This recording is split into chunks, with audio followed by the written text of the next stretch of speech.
9 jaar.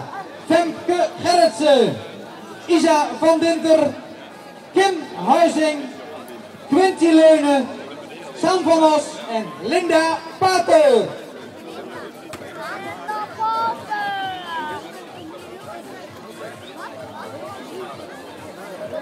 Femke Gerritsen die won 3 manches. Isa van Dinter die won er 2 en 1 keer in tweede positie. En dan denk ik dat uit de hoek van Nuland de kanshebbers gaan komen vandaag. Inderdaad in het rood-wit-blauw. De clubshirts van Nuland 1 en 2. En dan zit hier rijder van de Putten daar denk ik erbij met Quinty Leunen. De 197 in het... Ze kreeg en dat is inderdaad het nummer van... Kom aan Fem! Kom aan! 2 rijdertjes van Nuland.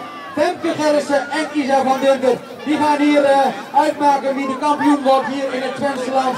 Het staat nummer 478. Isa van Dinter won dus 2 marges met 1 keer 2. Kom aan Fem! Allee! De 197. Quinty Leunen. Of komt er nog een aanval van die rijder Kim